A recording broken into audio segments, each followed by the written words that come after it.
Once upon a time in a small village called Molepo, there was the most amazing and loving couple, Tsholofelo and William. Tsholofelo was a young, beautiful, dark-skinned angel, short with curves, light small eyes, dark complexion, with a small mouth and a beautiful smile. She wasn't from a wealthy family, and so was William. They all didn't have much, but their love for one another surpassed so many things. However, their love for one another never changed how their mothers felt about one another. It seems there was an unresolved issue between the two, but that couldn't stop Willie and Tsolo from loving one another.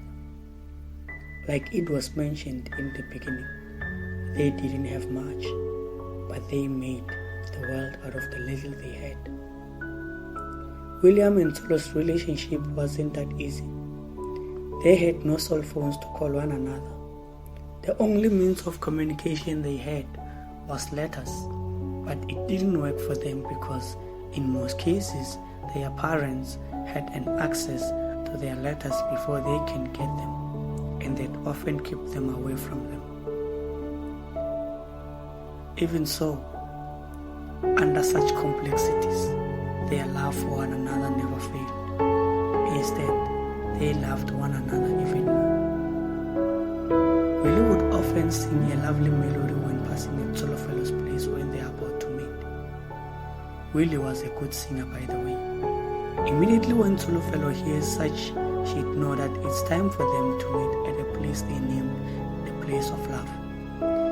It was in the forest, near the mountain, with water falling from the stone slowly leaving the fresh air as it leaves the stone. It was indeed the place of love, with birds always singing for them. One day Tsolo's mother became suspicious of the melody which William was always singing when it's time for them to meet, and she followed Tsolo on the way out, and she saw everything. I mean everything.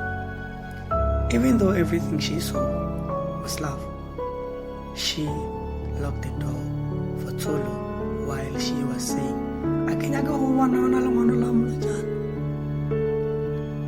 Willie passed so many times singing, and Tsolo never showed up. He knew that Tsolo's mother had a hand in it. Days passed, weeks passed, without Tsolo and Willie seeing one another. Willie stopped visiting Tsolo. When Tsolo's mother was no longer hearing any melody, she thought she won, but that was only the beginning. She then stopped locking the door for Tsolo. After some days waiting for William to come, Tsolo decided to do what William would do for her. She took a walk, and while she was approaching William's place, she started singing the same melody. William, with a smile, left all the things he was doing, and he went to the place of love. They then made a plan to vanish, but had nowhere to go. But then William knew how welcoming his father was, but couldn't stay with his mother because things didn't work out between the two. Tsolo, we can't continue living like this, babe. Tomorrow in the noon, we are leaving this place for the sake of our love. But stand aside. We don't have a place to stay. We don't have money, and we are still young. How are we going to survive? Tsolo asked. Believe me when I say, I have a plan for both of us. Let's meet in the noon, and we shall go. You'll see when I say, I have planned for both of us.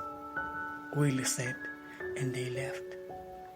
Willie's mother this time around decided to lock Willie in the house. Tsholofelo went to the mountain, waited and waited. Days after days she'd go there and wait for Willie with the hope that he'll show up, but Willie never showed up. She cried painfully, for she knew there was nothing she can do, but she never lost hope. Days passed and William never showed up. One day she decided to go to the place of love for the last time. On her way, while she was speaking alone, she said, "If Willie don't show up today, I am letting go. If he doesn't show up, I'll peacefully accept that we were never meant to be together, but I'll always love him." She got there and she sang with her beautiful voice. With tears in her eyes, goosebumps all over her body, birds stopped and watched her. Ush!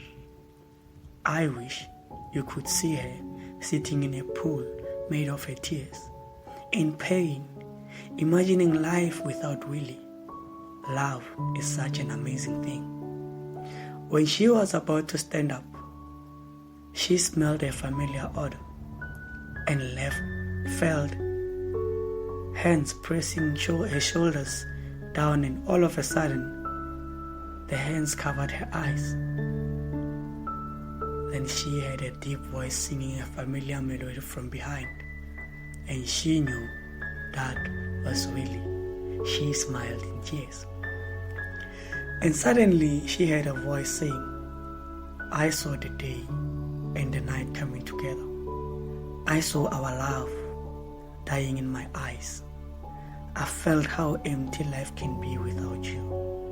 I couldn't imagine how life would be if I was to be that empty to death. I want to be here with you, mothupi wa pelo yaka. Ke nyaka go ba mo le wena segametsi saka. Ke nyaka go kakatala ka aka matsogo, gobane o tholwana yaka. Wena teng go wena go le go tsenya. Pelo yaka e ba madulong ge ke na le wena. Pelo yaka e ba le khutšo tsholofelo yaka." With eyes closed, tears rolling down her cheeks, she said, "Wa ke Setswana ga se bua. Se re lerato le bogale, jaaka legale le a tshuba. Le botlhale le timetša megopolo. Love is patient. Love is kind, Willie. It does not envy and it does not boast. It is not self-seeking and it is not easily angered. Lerato ga le thabele bobe, le thabela nnete. It always protects, it always trusts, always hopes, and always perseveres. Love never fails, really. Our mothers tried but failed. Our love won once again. I was born with so many imperfections. You came and my imperfections disappeared. This all happened because you complete me, Willie. I don't want to lie and say I can't live without you, but my life without you will leave me empty as well. Let's live now, Stando Sam, for good, for the sake of our love.